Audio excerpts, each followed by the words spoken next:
Official: hundreds of kids reunited with families since May. The Department of Justice on Thursday asked the federal judge to change the rules regarding the detention of immigrant families who enter the country illegally, seeking permission to detain them for longer than 20 days in an effort to keep children with their parents.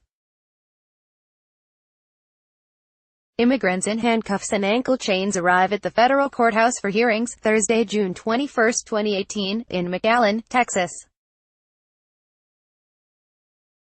President Donald Trump signed an executive order Wednesday to end family separations at the border. AP photo, Eric Gay, McAllen, Texas. AP, about 500 of the more than 2,300 children separated from their families at the U.S.-Mexico border have been reunited since May, a senior Trump administration official said Thursday, as confusion mounted over the zero-tolerance policy that called for the prosecution of anyone caught entering the United States illegally. It was unclear how many of the roughly 500 children were still being detained with their families. Federal agencies were working to set up a centralized reunification process for the remaining separated children and their families at the Port Isabel Detention Center just north of border in Texas, said the official, who was not authorized to speak publicly and spoke to the Associated Press on condition of anonymity. The U.S. government was wrestling with the ramifications of President Donald Trump's move to stop separating families at the border, and Congress again failing to take action on immigration amid outcry from all corners of the world, with the images and sounds of crying children dominating the news. The Trump administration previously had not said whether any hundreds of children who were separated from their families had been reunited. The official said many of reunited families were back together after a few days of separation. But other parents have said they don't know where their children are and were struggling to get answers. Some others were deported without their kids. Meanwhile, there were signs that the administration was dialing back its zero-tolerance policy, for now. The federal public defender's office for the region that covers cases from El Paso to San Antonio said Thursday the U.S.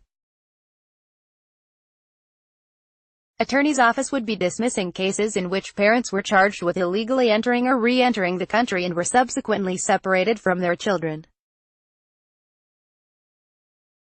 Going forward, they will no longer bring criminal charges against a parent or parents entering the United States if they have their child with them, wrote Maureen Scott Franco, the federal public defender for the Western District of Texas, in an email shown to the AP. In the Texas border city of McAllen, federal prosecutors unexpectedly did not pursue charges against 17 immigrants. Federal prosecutor said there was no prosecution sought, in light of Trump's executive order ending the practice of separating families. But President showed no sign of softening.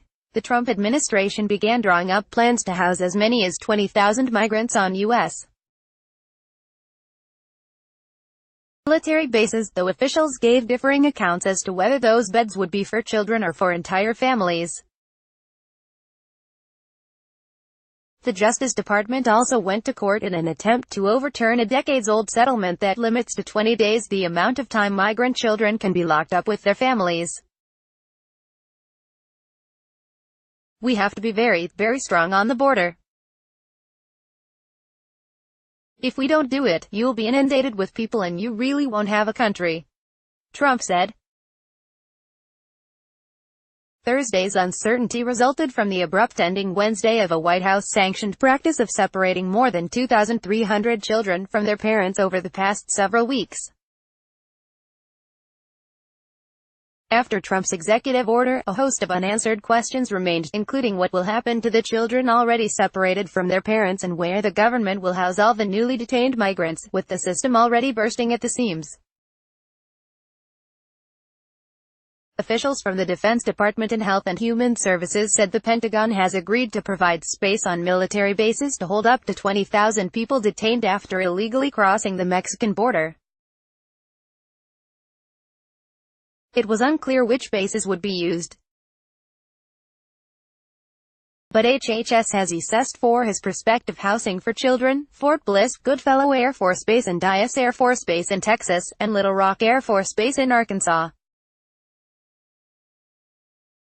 The Justice Department asked the federal judge to change the rules regarding the detention of immigrant children, seeking permission to detain them for longer than the permitted 20 days in an effort to keep them together with their parents.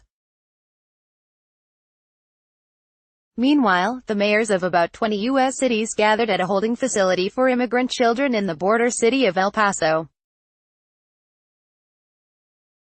They accused Trump of failing to address a crisis of his own making and called for the immediate reunification of immigrant children with their families. "This is a humanitarian crisis," Seattle Mayor Jenny Durkan said.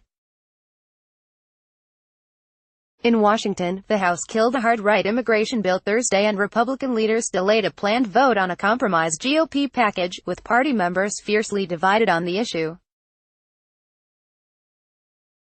Democrats oppose both measures.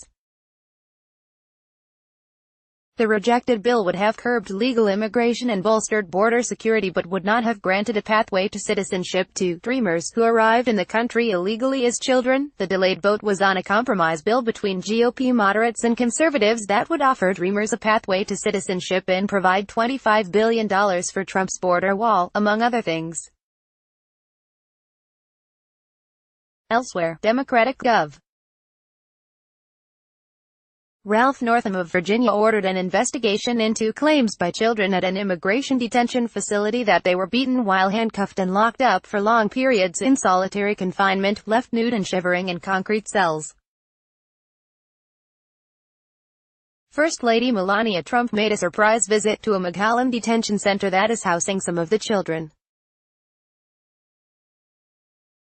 She told the children to be kind and nice to each other.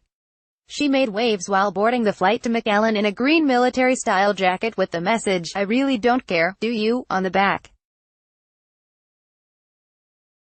Asked about it, her spokeswoman Stephanie Grisham said, "It's a jacket. There was no hidden message." Mrs. Trump was wearing a different jacket when the plane landed. Montoya Bryan reported from El Paso, Long from Washington, D.C. Associated Press writers Robert Burns in Washington and Amy Texan in Riverside, California, contributed to this report. CAP's complete coverage of the debate over the Trump administration's policy of family separation at the border. https://appnews.com/tag/Imigdon Copyright 2018 The Associated Press. All rights reserved. This material may not be published, broadcast, written or redistributed.